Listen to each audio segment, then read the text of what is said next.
Assalamualaikum warahmatullahi wabarakatuh. Perkenalkan, nama saya Siva Syakina. Saya dari kelas 11-6. Jadi di video ini saya akan menjelaskan proses spermatogenesis serta oogenesis serta juga proses fertilisasi. Yang pertama, saya akan menjelaskan spermatogenesis. Spermatogenesis itu proses pembentukan spermatozoa yang terjadi di testis atau buah zakar yang terjadi selama 72 hari.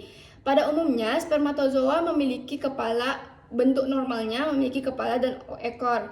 Kepala mengandung materi genetik DNA, sedangkan ekor sebagai alat gerak sperma.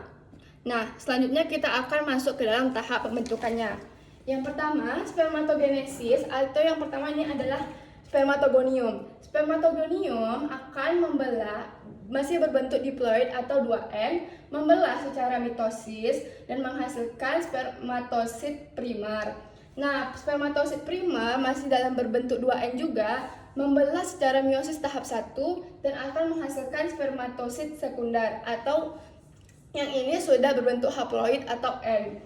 Nah, spermatosit sekunder membelah lagi secara meiosis tahap 2 dan menghasilkan yang namanya spermatid. Nah, spermatid inilah yang menghasilkan nih 4 sperma.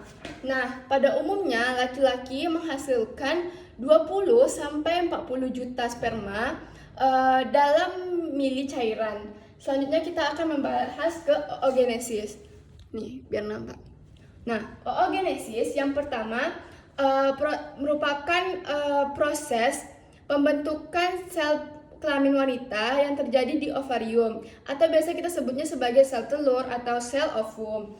Nah, oogenesis yang pertama itu adalah oogenium. Oogenium yang masih bentuk dalam tahap diploid atau 2N membelah secara mitosis.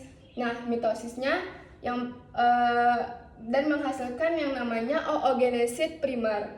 Nah, oogenesis primer membelah lagi secara meiosis tahap 1 dan menghasilkan satu polosit dan satu meiosis. Satu oogenesis sekunder.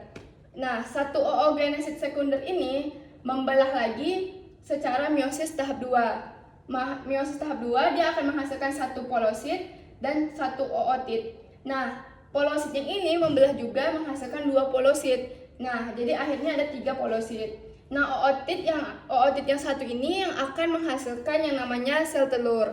Nah, disitulah dalam proses oogenesis ini akan menghasilkan 3 polosit atau badan polar dan satu sel telur. Nah, selanjutnya ada proses fertilisasi. Proses fertilisasi itu yang merupakan sperma yang masuk ke dalam organ reproduksi wanita untuk mencari yang namanya sel telur.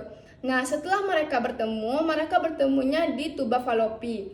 Nah, setelah mereka bertemu, sel sperma tadi akan menempel di sel telur. Nah, jadi anggapannya seperti ini. Nah, mereka itu berburu-buru untuk memasuki ke dalam sel telur.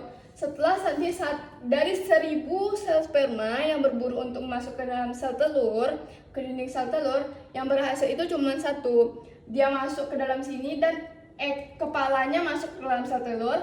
Dia akan melepaskan ekornya ke luar sel telur.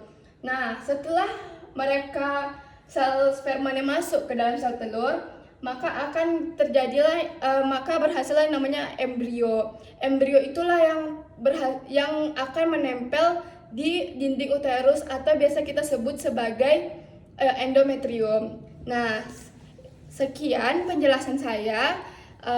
Wabillahi taufiq wal hidayah. Mohon maaf apabila ada kesalahan. Wassalamualaikum warahmatullahi wabarakatuh.